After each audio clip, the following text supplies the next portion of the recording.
El Renacimiento es la transformación que, con respecto a la Edad Media, experimenta la cultura europea durante los siglos XV y XVI. El nombre Renacimiento alude a la nueva idea que cobra por esa época la cultura grecolatina. A este renacer se une la aparición de la imprenta, que facilita la difusión de los libros, los descubrimientos geográficos, que amplían el mundo conocido y abren nuevas rutas al comercio, y el desarrollo económico y el crecimiento de las ciudades. Con todo ello comienza el mundo moderno. Los antecedentes de esta nueva época fueron la depresión económica, los disturbios sociales y el malestar en la religión. Durante el siglo XV tuvo lugar un renacimiento de la estabilidad política y social. Las monarquías de Inglaterra y España comenzaron nuevamente el proceso de centralización de sus reinos. En cambio, el término Renacimiento no es aplicable a la música como a otras artes, ya que la música de los siglos XV y XVI ni supuso una ruptura con la tradición musical anterior, ni significó un intento de hacer renacer formas precedentes de la antigüedad clásica. En este tiempo se produjeron novedades importantes, descubrimientos en todos los órdenes, y el espíritu culto e interesado por las artes del humanismo fomentó el desarrollo de la música, pero no puede hablarse de un renacimiento musical propiamente dicho. En términos generales, puede decirse que los siglos XV y XVI supusieron el triunfo definitivo de la polifonía frente a la música monódica de la época medieval. El consenso entre los historiadores de la música ha sido comenzar la era alrededor de 1400, con el final de la época medieval, y cerrarla alrededor de 1600 con el comienzo del periodo barroco. Como en las otras artes, la música de la época fue significativamente influenciada por los desarrollos que definen el periodo moderno temprano: el surgimiento del pensamiento humanista, la recuperación del patrimonio literario y artístico de la antigua Grecia y la antigua Roma, mayor innovación y descubrimiento, el crecimiento de las empresas comerciales, el surgimiento de una clase burguesa y la reforma protestante. De esta sociedad cambiante surgió un lenguaje musical común y unificador, en particular el estilo polifónico de la escuela franco-flamenca, cuyo mayor maestro fue Justin Desprez. Las características estilísticas de la música renacentista son su textura polifónica, que sigue las leyes del contrapunto y está regida por el sistema modal heredado del canto gregoriano. La música renacentista también se caracteriza por su suave sonoridad, que deriva de la aceptación de la tercera como intervalo armónico consonante, uniéndose en esta categoría a quintas y octavas, ya admitidas en la Edad Media, y del progresivo aumento del número de voces, todas de igual importancia y regidas por las reglas del contrapunto, como independencia de las voces, preparación y resolución de las disonancias, uso de terceras y sextas paralelas y la exclusión de quintas y octavas paralelas. El prototipo de obra musical renacentista es una pieza vocal de textura polifónica, frecuentemente imitativa, escrita para entre 3 y 6 voces de carácter cantable. Cada línea melódica o voz podía ser interpretada indistintamente con voces reales o con instrumentos. Si bien el rango de cada línea supera apenas la octava, la extensión general del conjunto rebasa ampliamente las 2 octavas, evitándose el cruce entre las voces, que forzaba a que éstas fueran heterogéneas y contrastantes en la polifonía medieval. El sistema melódico utilizado siguió siendo el de los 8 modos gregorianos. Las características modales de la música del Renacimiento comenzaron a diluirse hacia el final del periodo, con el uso creciente de intervalos de quinta como movimiento entre fundamentales y característica definitoria de la tonalidad. La invención de la imprenta en 1439 hizo que fuera más barato y fácil distribuir música y textos de teoría musical a una escala geográfica más amplia y para más personas. Antes de la invención de la impresión, las canciones y la música que se escribieron y los textos de teoría musical tuvieron que copiarse a mano, un proceso costoso y lento. La demanda de música como entretenimiento y como una actividad de ocio para aficionados educados aumentó con la aparición de una clase burguesa. la difusión de cançons, motetes y masas en toda Europa coincidió con la unificación de la práctica polifónica en el estilo fluido que culminó en la segunda mitad del siglo XVI en la obra de compositores como Giovanni Pierluigi da Palestrina, Orlando de Lassus, Thomas Tyll y William Byrd. La relativa estabilidad política y la prosperidad en los Países Bajos, junto con un floreciente sistema de educación musical en las muchas iglesias y catedrales del área, permitieron el entrenamiento de un gran número de cantantes, instrumentistas y compositores. Estos músicos fueron muy buscados en toda Europa, particularmente en Italia, donde las iglesias y las cortes aristocráticas los contrataron como compositores, artistas y maestros. Dado que la imprenta facilitó la difusión de la música impresa a finales del siglo XVI, Italia había absorbido las influencias del norte, con Venecia, Roma y otras ciudades convirtiéndose en centros de actividad musical. Esto revirtió la situación de 100 años antes.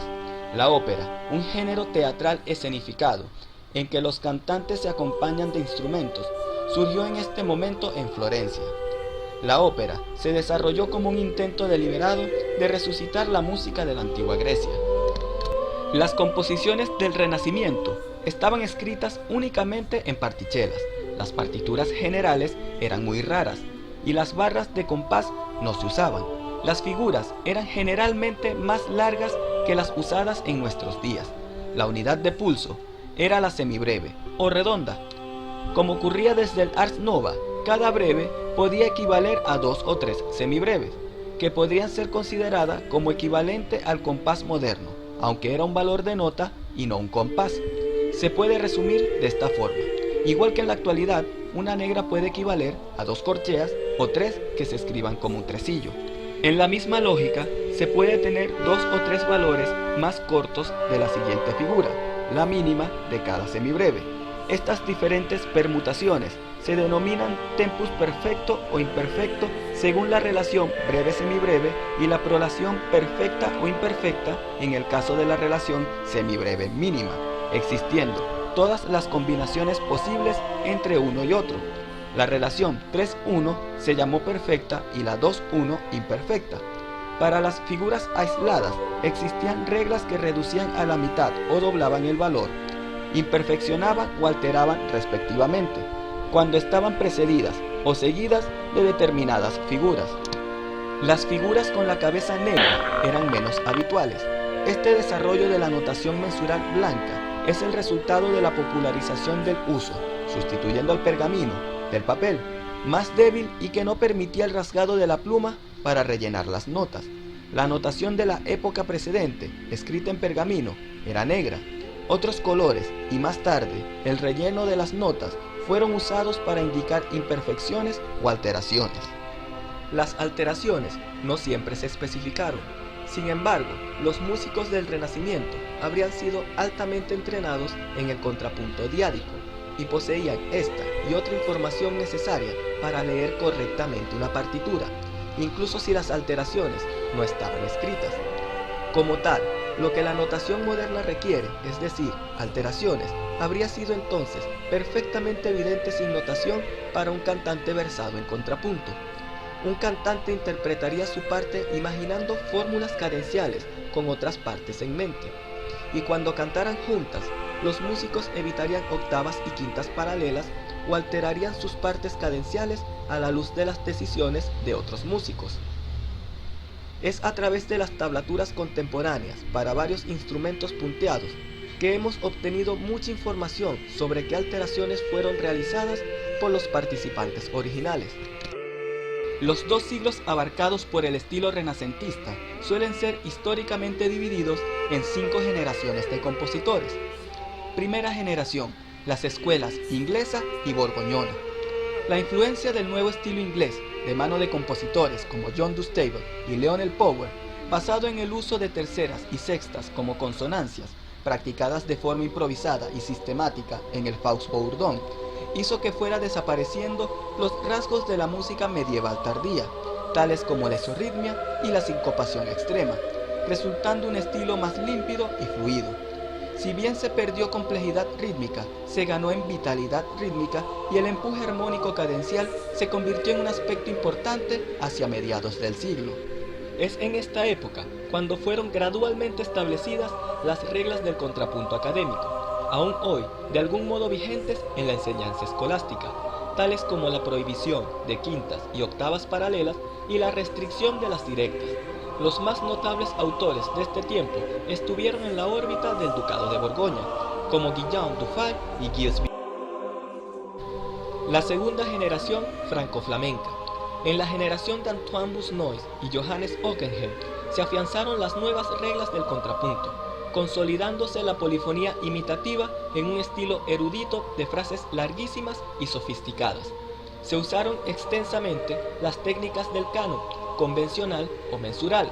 Ockeghem incluso compuso una misa, la Prolationum, en la cual todas las piezas se derivaban canónicamente a partir de una sola línea musical, resultando un complejo estilo que se puede quizás correlacionar con el detallismo imperante en la pintura y la arquitectura de la época. La tercera generación franco-flamenca, el estilo internacional. Todavía en torno a 1500, los mejores compositores surgen de las actuales Bélgica y norte de Francia, fruto de una larga tradición local que exportaba maestros de capilla a toda Europa, y especialmente a Italia. Aparece así uno de los mayores genios de la historia musical, Josquin Desprez, cuyo estilo claro, limpio y elegante se convierten en modelo de estilo polifónico para toda Europa. Cadencias claras y frecuentes, secciones de 2 o 3 voces, pasajes homofónicos que subrayan el texto, clara articulación de la forma, líneas melódicas equilibradas y de apariencia sencilla. Gracias a su enorme influencia y a la imprenta, se consolidará un estilo internacional común en Alemania, Italia, España, Francia e Inglaterra. La cuarta generación. Entrado ya el siglo XVI, el estilo internacional, fuertemente influido por Josquin, se impone en la música religiosa.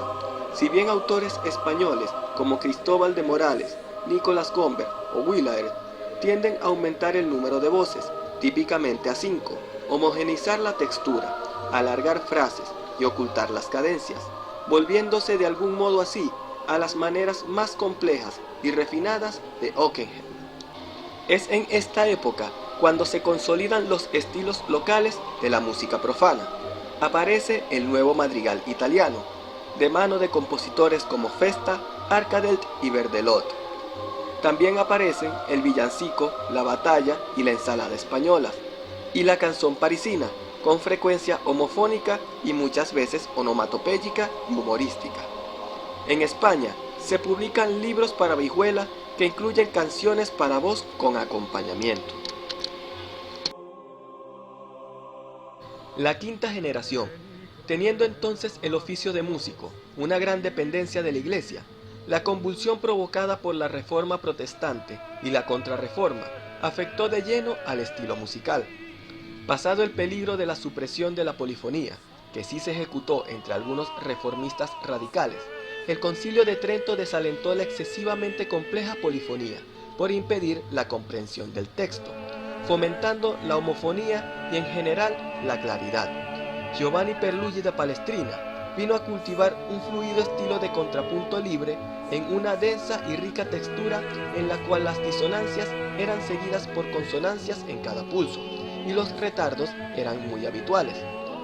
Este estilo quedó fijado como modelo para la música religiosa de su tiempo y desde entonces para la enseñanza del contrapunto académico. Contemporáneos de Palestrina fueron algunos de los polifonistas más reconocidos por la posteridad, como Francisco Guerrero, Orlando Di Lasso, Tomás Luis de Victoria y William Byrd. Y hasta aquí el video de hoy. Si te gustó, suscríbete, dale like, comparte y deja tu opinión en la caja de comentarios. También me gustaría invitarlos a que me sigan en mis redes sociales y a que apoyen el canal en Patreon. Éxitos y bendiciones a todos. Les ha hablado Manfer PS y hasta luego.